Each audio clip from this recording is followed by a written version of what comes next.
All right, welcome in. I'm the Kodiak, and today I'm here to talk about why 2019 to 2020 was my favorite NFL year ever. And this one in particular is very nostalgic for me because there wasn't a lot going right in my life in 2019.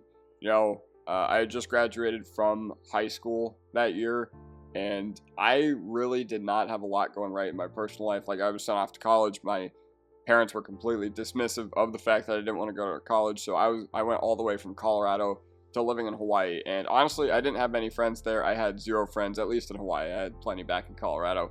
But what I did have to look forward to every Sunday was football. And that's something that really got me through that time in my life. And I just want to give a salute to my favorite NFL year of all time in 2019. Now, this year actually ended with my least favorite team winning the Super Bowl and my favorite team, the Broncos, absolutely sucking. But there was a lot of hope for pretty much every team after this year. And let's just start out with the year itself. So, the Antonio Brown drama. I remember in March 2019, or I remember in January, like February 2019, after the Steelers had missed the playoffs, they started 7-3-1, I want to say, in 2018, and they ended up missing out on the playoffs altogether because Baltimore ended up winning the division.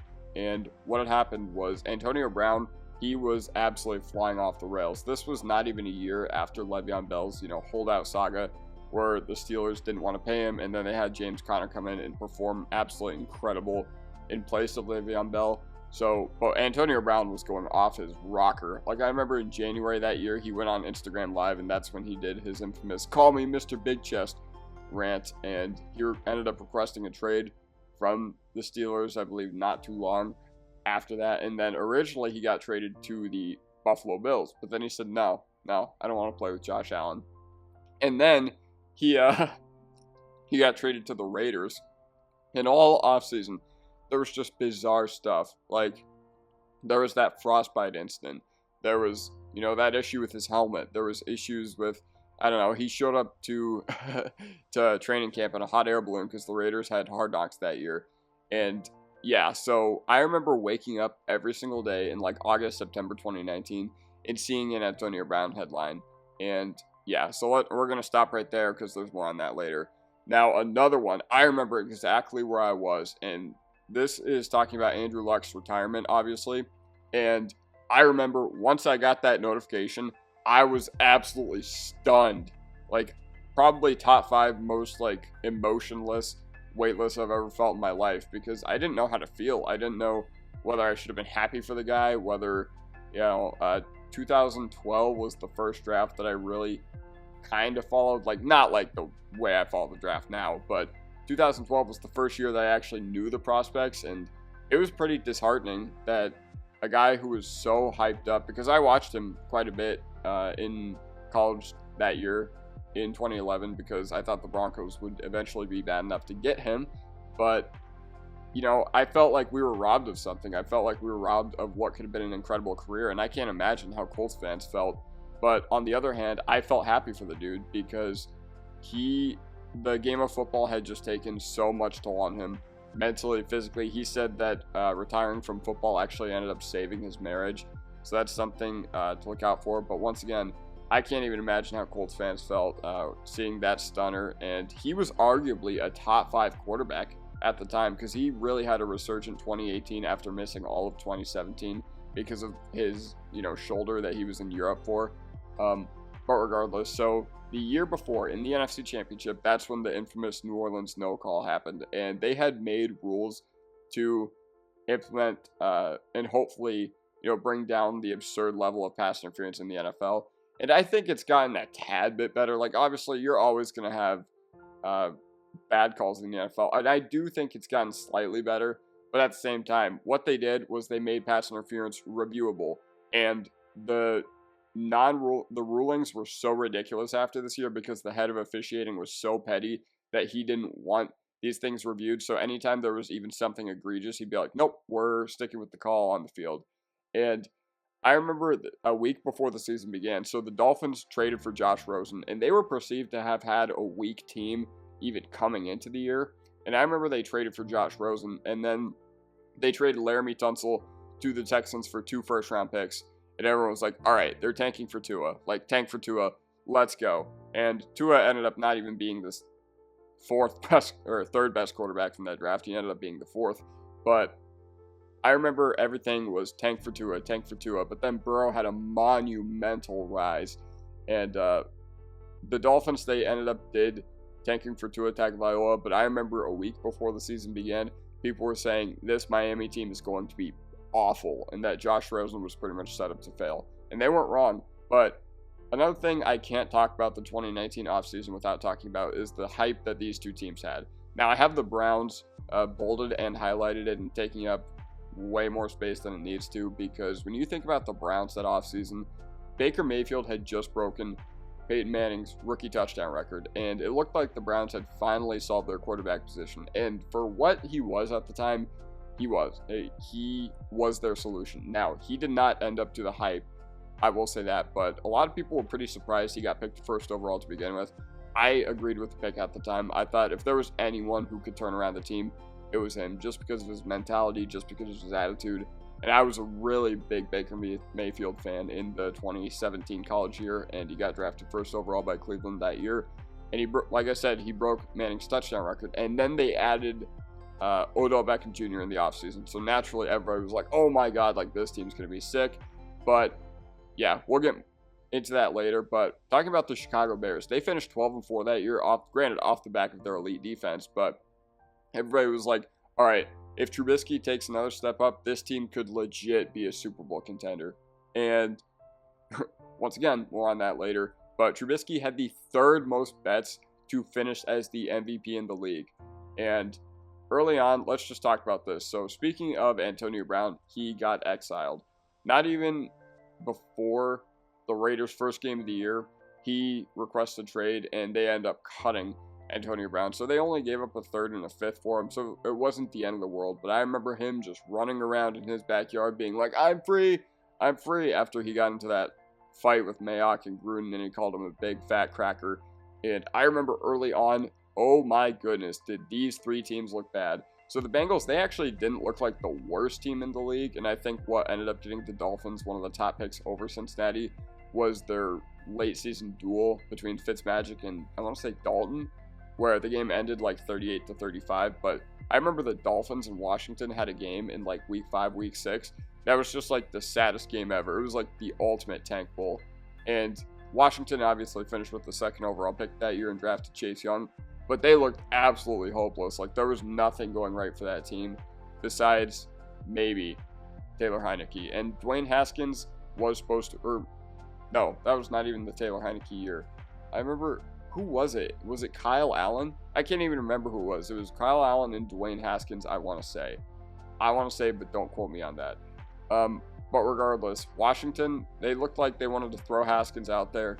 And eventually they did end up doing that. But at the same time, I don't know. But speaking of the Dolphins, this team looked like it was on par to be one of the worst in NFL history. Like after week 1, where they lost to the Ravens, I want to say 59-14. In week 2, after they lost to the Patriots 42-0, and week 3 to the Cowboys, can't even remember the score. Everybody was like, wow, holy crap, this team looks bad. And Fitzmagic ended up happening at the end of the year, which is something I did not mention in my notes in this presentation, but that's just me talking about it right now. But speaking of Mitch Trubisky, the person who had the most bets to win the MVP award, he finished with the worst quarterback performance I have ever seen. Like, considering the circumstances, considering you had all the chances in the world, in NFL 100, Bears-Packers, one of the most classic rivalries in the sport, he had a golden opportunity to make a statement as one of the, as an ascending quarterback in this league, and he face-planted. Face-planted doesn't do it justice. It was genuinely the most embarrassing quarterback performance I've ever seen. And it wasn't the worst quarterback performance I've ever seen, but most embarrassing, it's got to be up there. It was that kickoff game where Green Bay won 10-3, and Green Bay's offense got nothing going. The Chicago defense still looked like what it had been previously the year before with Vic Fangio, who they lost that year because he got hired by Denver to be their head coach. But, But Cleveland, they got beat by Tennessee, Marcus Mariota's Tennessee Titans, 43-13 at home week 1. And I know what you're going to say. Well, Tennessee ended up representing the team in the AFC Championship. True, but the Marcus Mariota Titans and the Ryan Tannehill Titans were nowhere near the same team. But yeah, once again, sorry, I forgot to fix that last bottom row. But once again, you cannot talk about 2019 without talking about Lamar Jackson. So all offseason, the entire 2019 offseason, people were just like, oh, he's a running back. Oh, he doesn't know how to play quarterback. Because the Chargers, they had figured out a way to stop him where it just looked absolutely absurd. The defensive formation they were doing, and Lamar had no answer. He could not throw the ball. Like, Harbaugh could not, like, the entire offense just couldn't adjust. I don't really know what it was, but they hired Greg Roman in the offseason, and Lamar Jackson made one of the biggest leaps forward I've ever seen. He came into the year with one thing in particular in mind, that he wanted to shut people up, and he wanted to torch the Dolphins and be like, all right, I'm going to make a statement this year. And he ended this year with, I believe, 36 touchdowns and 6 interceptions. So you cannot talk about the NFL without talking about him. One of my favorite fantasy years of all time, because even though I didn't end up winning the championship, he really carried my team, and he was the best player in fantasy football that year.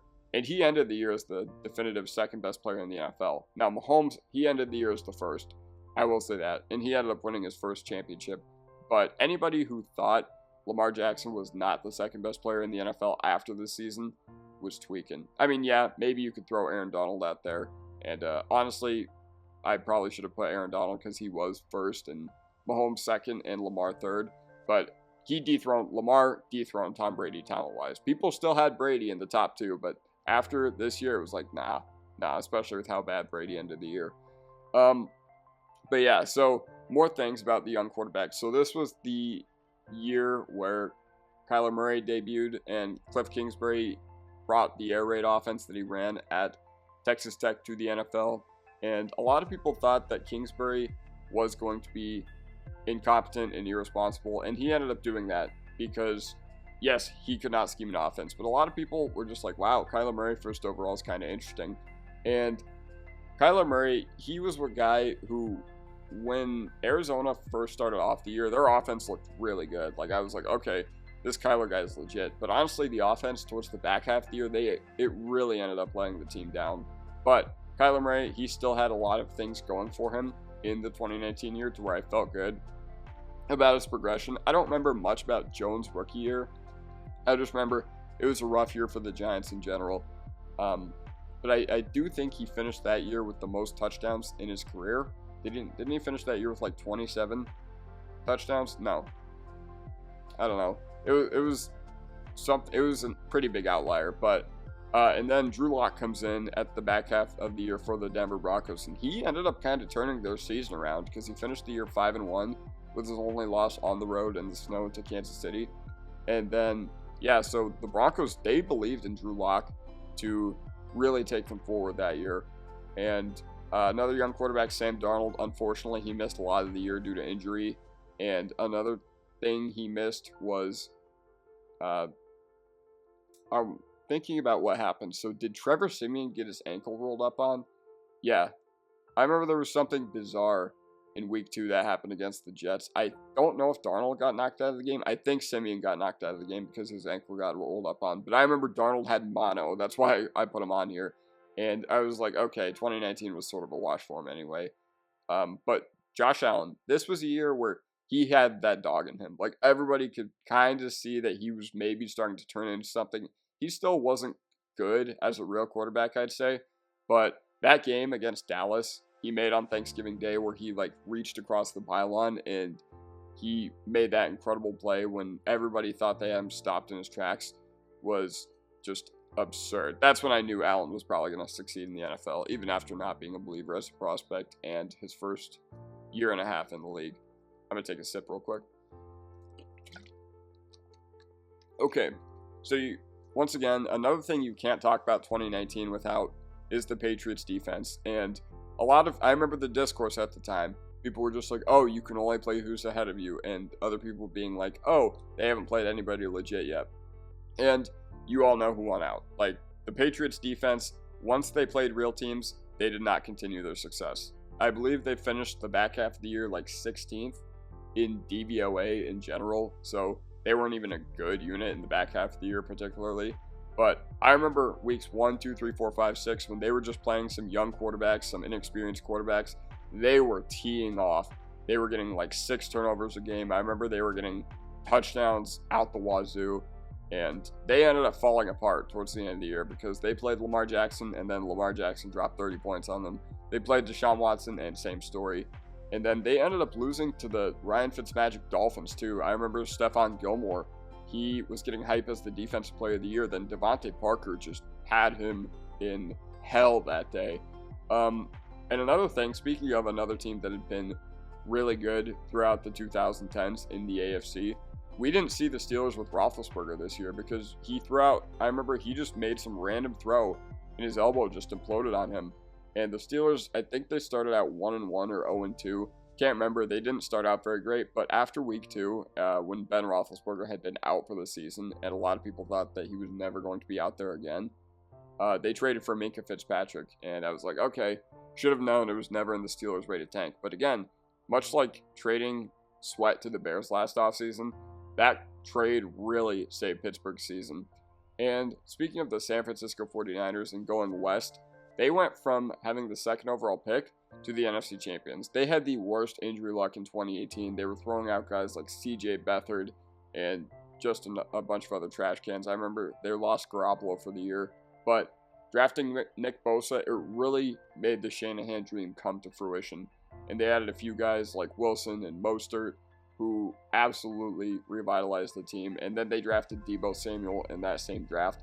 So there was a huge injection of offensive talent into the NFL during this year that I hadn't talked about either, because you finally had exciting wide receivers who could really take over a game, because in that offseason, you added A.J. Brown, you added DK Metcalf, you added Terry McLaurin, and you added Deebo Samuel, and that was a real stepping stone to the strong wide receiver classes that would come after that, because long ago, from Corey Davis being and Mike Williams being the 1st and 2nd wide receivers drafted in any given year. Now, the NFC North also experienced revitalization.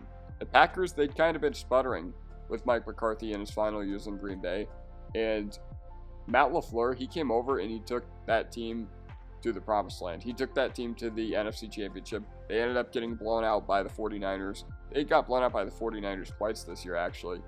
But the way he turned Aaron Rodgers' career around and made him have like a second peak. He didn't actually have his other peak until the next year, 2020, but he made the Packers very reliant on Aaron Jones and Jamal Williams, and it worked wonders. Like a Shanahan-style run scheme did incredible things for the Packers, and this was the first year with Minnesota that we truly got to see a healthy Dalvin Cook. So yeah, I remember Dalvin Cook was incredible that year too. So here are some primetime bangers and some things that really stuck out to me when I was looking back at the primetime schedule from 2019. You had week 1, Packers 10, Bears 3. The reason that sticks out to me is because, once again, this was the most embarrassing quarterback performance ever. Considering hype, considering what you could have done if you were Mitch Trubisky, considering everything else, that was the most embarrassing QB performance I've ever seen. And then Monday Night Football, Deshaun Watson going toe-to-toe with Drew Brees. I remember that was incredible. And Will Lutz drove like a 59-yard field goal to end the game. That was incredible. And it should be a fantasy law to start week 1 quarterbacks against Sean Payton's defense. But week 9, this was the first time we really saw the Patriots get exposed because they played against Lamar Jackson. And the final score speaks for itself. Week 10, this sticks out to me as one of my favorite regular season games ever, because Seahawks 49ers, they always delivered. And living in Hawaii at the time, where the 3 biggest fan bases were the Raiders, the Seahawks, and the 49ers, this day was a level of beef I have never seen before. And just watching this surrounded by 50 people and people just jawing at each other was so much fun, because in overtime, I remember Russell Wilson, he basically threw MVP away. Everybody thought that he threw the MVP award away, but then he ends up bringing them down the field and he ends up putting them into field goal range to knock off the undefeated San Francisco 49ers on the road. And then a couple weeks later on primetime again, the Packers go in there and they get blown out. Week 17, when they're playing for the division, the 49ers, they make an insane goal line stand to win the division. Now, talking about the playoffs, the Bills-Texans wildcard game was incredible. That's when Deshaun Watson had that play in overtime where he escaped and made an incredible check down throw, and then the running back did the rest. But I remember from this game, the wildcard game between Bills-Texans, that was Josh Allen's bizarre lateral thing. Yeah, I don't know. Texans move on. They move on to Kansas City. And Saints-Vikings delivered once again and ended with controversy with Kyle Rudolph doing the push-off thing, but I don't think it really matters. I think the Vikings would have won anyway. The Titans ended Brady's career in New England. Brady looked bad at the end of this year. I can understand why he wanted to move on to Tampa Bay, because nothing they were doing in New England was working stylistically. And obviously, if you're going to decide between Bill Belichick and Tom Brady, you're probably going to go with the guy who you think was not on borrowed time in Bill Belichick, but eventually he did end up retiring this past year. But the Titans, they played an incredible game. I remember Vrabel draining the clock in the fourth quarter, and this game was pretty much a party for fans of 31 fan bases. But you can't talk about these playoffs without mentioning the Chiefs in the divisional round, down 24-0 against Bill O'Brien's Texans. And to be gifted a 24-point lead and just crumble like that is very tough for the Texans. But this was, the Chiefs' hyper explosiveness really coming into light. And then Lamar Jackson's one-seeded Ravens completely crumble to the Tennessee Titans, who went on an insane run with Ryan Tannehill after Derrick Henry had really gotten going that year as well. And then the Super Bowl was the Super Bowl in Miami, in the last one before the coronavirus. The 49ers completely choked the lead to give Mahomes and Andy Reid the first Super Bowl. So the playoffs really, really delivered, and it was just a great way to wrap up my favorite NFL year of all time. So let me know what you guys thought about this year in the comment section down below, and I'll see you guys next time. Peace. One more thing I didn't mention, Jameis Winston, 5,000 yards, 30 for 30. Enough said there. All right, I'll talk to you guys later. Peace.